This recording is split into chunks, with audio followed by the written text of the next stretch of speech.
But she doesn't shirk responsibility. She's able to make eye contact with her darkness. Better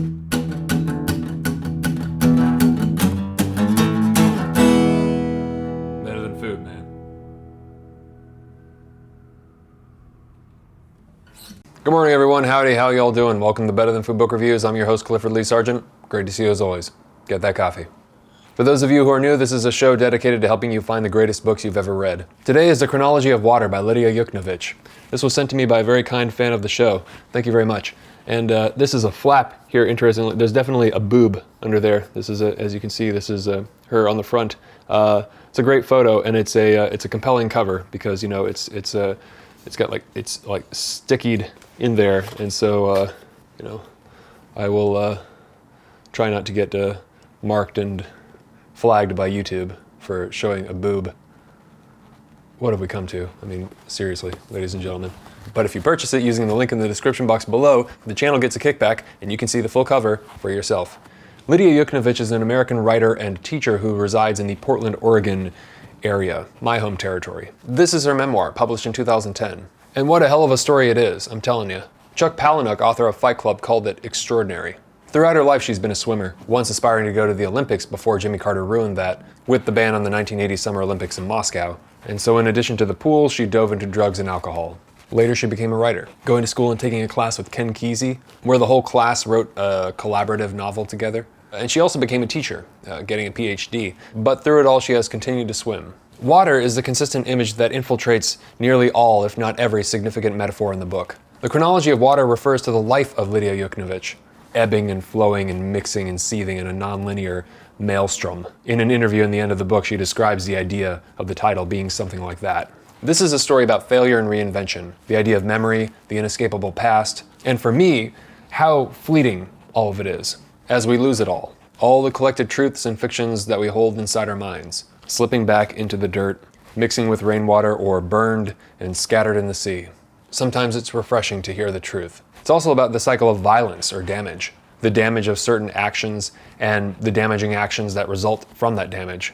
So many physical sensations from elements are evoked in this book. Water, but also blood and milk and stone, and urine and salt from the sea and fluids. Sometimes I feel like I just time warped back to some radical performance art in the 70s involving somebody like Genesis P. Orridge or something, you know. And if you have a problem with literary descriptions of fluids, well, suck it up, Buttercup. Ew. But then she did write how when she was in school, the novels that had the most significant effect on her were stuff like the work of Georges Bataille or the Marquis de Sade. And she did have a relationship with Kathy Acker. They went swimming together. If you've never read Kathy Acker, the counterculture Burroughs disciple extraordinaire, I mean, well, you've been warned. It's a great time. I mean, she's ferocious. It doesn't even begin to describe her. She's incredible. She's punk as fuck. So if I'm remembering correctly, there's kind of a cohesive linear skeleton to the timeline of this book, but it does shift back and forth. You get little anecdotes and pieces are revealed, you know, more details emerge and things kind of shift. And it's a very compelling way in which she's structured the story of her life. How it, you know, yeah, water is a perfect metaphor. It shifts back and forth and it reveals new details and insights, and it's fascinating. And part of the book had me laughing out loud. I mean, genuinely fucking funny stuff. To be young again on a bunch of drugs. Anyways, what happened? But other parts are truly horrifying, like the beginning of the book, which starts with the death of her daughter, who was stillborn. It's unbelievable how much pain and sorrow a person can experience and still find the capability, the resources to laugh, you know, or to just find humor in certain things in life. Really, I mean, some people go through stuff that is just like unbelievable. Overall, I thought it was a great read, in particular for what the idea of memory is, how it works on a neuroscience level, which I found absolutely fascinating. That part, I believe, is actually at the end of the book, but you can kind of see what she was doing with that in the memoir itself. In this interview included in the end with her publisher, Hawthorne Press, she points out how we construct memories in the shape of our own narrative anyways, after replaying them in our head over and over. So whatever happened may not have in fact happened. This is something I've heard about before, but I thought her way of describing it was very succinct and elegant. That's the thing about Lidia. She can write very elegantly, like she swims, I imagine. She can write elegantly about inelegant things, or write elegantly about being whatever the opposite of elegant is. And it's very fucking funny. And it's absolutely fucking devastating. Drug addiction and sexual abuse definitely occurred in her life, maybe more alcohol addiction, I'm not quite sure. However, she writes about it in a way where it's not just a book about addiction or about sexual abuse. She's very briefly, but definitively, alluding to these facts, but structuring the book in a way that doesn't cause the book to orbit around the trauma, like this giant black hole that just engulfs the rest of everything, and distances her from the reader, as if her experiences were so much worse than what a lot of people, unfortunately, very unfortunately, go through. So she said in that interview with Hawthorne Press, the publisher, at the end of the book, that my goal in offering my own story isn't to claim that abuse suffered from my father is any more important than anyone else's, nor is it to claim the incest narrative to sell books. My goal is to put the reader into the space of childhood and young adulthood where fear and confusion and rage get born, like they do in us all for different reasons, to put the reader in their body through language, with language about the body, which is very interesting. That intensity, that visceral physicality, she's really got that. The word physical just keeps coming to mind. Physical, physical, physical. It's so physically evocative.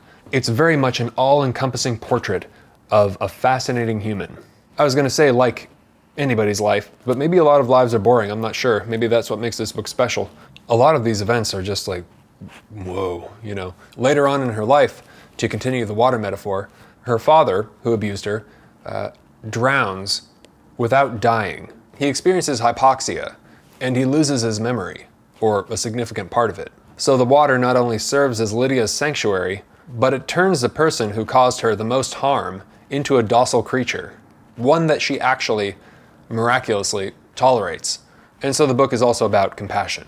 As she clearly has compassion for her father, despite what he's done, and for her mother, who did not save her and her sister from her father when they were growing up. Yeah, it's difficult. It's tough. How do you understand your parents as people when they've done horrible things, you know? It's a strange thing, life. She doesn't romanticize the trauma, not at all. She is also absolutely not innocent. And it's that part that I think I have the most respect and fascination for when somebody is telling me their story. Their vulnerability, right? It's one thing to talk about the cruel and stupid people who've hurt you. I'm certainly not discounting them, but we all have those in our lives. It's quite another thing to simultaneously discuss the stupid and cruel creature that we are, when they not only shine a light onto the hideous nature of the world, broken families and dreams and cruelties against them, but also hold up a mirror to themselves and strip down in literary form and are like, yeah, this is me, and I'm absolutely responsible for some fucked up shit. That is courageous. It is. I immediately respond to that with kind of an, you're the real deal. Okay. If you would reveal something of yourself that risky, you're speaking to us from a place of authenticity, I have to assume. It just immediately makes me trust them, I don't know. Usually. I mean, of course it depends on how it's written, but she happens to be an exceptional writer, so. But she doesn't shirk responsibility. She's able to make eye contact with her darkness and stare that bitch down. And that's probably the thing we should all be most aspiring to accomplish. If anything else, at least coming to terms, meeting the gaze of the worst parts of ourselves. It's the story of a charming and strikingly intelligent and complex woman who has seen and experienced a lot of fascinating things, both positive and negative, and brought back a hell of a story about, amongst other things, the importance of art. Almost in a religious sense, in the sense that it may be able to save you, like religion, an alternative for the rest of us lost and more or less damaged souls. If there is one thing that Lidia Yuknavitch does well, it is deliver lines about difficult truths about violence or sexuality, straight no chaser, as she puts it. Bullets of sentences aimed at the head of evasive prose. Not harsh or garish to the point of pretension, but definitely, absolutely, never for a second beating around the bush. And yes, the relationship with Kathy Acker. About that. This is from that chapter, My Mother Demonology. When other people I knew in grad school read Kathy Acker's books, they were shocked, appalled, particularly most of the budding young feminists. I actually began weeding out women friends by their reactions to her books. The ones that smiled and lowered their eyes with sly understanding and touched themselves, I kept. The ones that freaked out, well, they were idiots. Once I read a paragraph from Empire of the Senseless in my theory of gender class, and one of the women began to cry and ran out and barfed. No shit. Pussy, I thought. Oh yeah, judging people over their taste like that, yep. Well, you see, that's the thing with books. You really just, if you and another person have the same strong reaction to the same book, there's probably a good chance that you're going to, I mean, the more obscure book, the better, but there's probably a good chance you're going to really have some potential for a deep connection with that person. You know, I mean, it really cuts through so many layers of bullshit. It's like, you understand me, you get it, right? You know, so of course, right? All of us. Same with music or films. Acker actually wrote a book called My Mother Demonology, which is the name of the chapter in Lydia's book, and about Acker and her. And that book by Acker, which is the only one I've ever read, is about, in part, Georges Bataille, who is referred to as B. In fact, that book is actually loosely based on Bataille's relationship with a woman named Colette Pignot, who went by Laura. And that is another book I have to review, which, kind of like Hecate and her dogs, has become quite rare, apparently. This is a book of Laura's writings, and that's one of the saddest real-life stories, I think. She was the love of his life, it seemed, and died young. Then World War II happened. Yeah. Bataille's life was not an easy one, most definitely. And it could be that with some of the most damaged lives come some of the greatest art. There's some truth to that. I mean, there has to be. I mean, but that is for another time, though I will absolutely get to it. And I think soon. Feels like the timing is right. It's fun to thread together pieces of art by the works that had the most impact on you, you know, so that would be, as many of you know, it's Story of the Eye by Georges Bataille. That's my favorite book, for better or worse. Anyways, it's no surprise that this would be recommended to me then. So this book does exactly what great memoirs, I believe, are supposed to do. It makes us feel less alone in a society where everybody is too scared to tell their truth. I feel that you really like an author if you're comfortable with the idea of drinking with them. And I would absolutely drink 2 bottles of wine with Lidia Yuknavitch. Of course, if you don't drink, just imagine whatever the equivalent would be. I'm not sure if there is one though, but drinking is strange. It's terrible for you, and I commend you if you don't, but it speeds up the process of becoming intimate by everyone who is drinking tacitly agreeing that they may make a fool of themselves and reveal too much. Anyways, The Chronology of Water, better than food. Read it if you're an outsider, a fuck up, a loser, or feel displaced, weird, or strange. If everything is mostly worked out in your life, this might not be for you. It may be too intense. So you should read it. If you appreciate the confessional memoir, especially if it's darkly humorous, or enjoy the work of Kathy Acker, Georges Bataille, Anthony Bourdain, Karl Ove Knausgaard, try it out, for sure. There's a great TED Talk by Yuknavitch as well, which I've linked to in the box below. Watch it till the end. That last bit really knocks it out of the fucking park. Well, that's fucking creepy. The wind. Time for the coffee lottery. For those of you who are new, the coffee lottery is where I take all the names of the patrons on Patreon who have donated $5 or more to the show, and I place them in this mason jar, and I pull out a name for every review I do, and whoever's name I pull out gets a hard copy of the book I'm reviewing, plus a bag of coffee, roasted by yours truly. Delicious coffee. From Brazil. And if you're interested in getting in on that, you can head to the link below or go to patreon.com/booksarebetterthanfood and donate $5 or more per video. I sincerely appreciate it. Thank you. And a $1 or more per video donation will get you access to the patron-only reviews, the Discord channel, and the Better Than Friday newsletter I send out every Friday, which is just 5 things that I'm interested in at any given time. Could be books, music, articles, whatever. Changes week to week.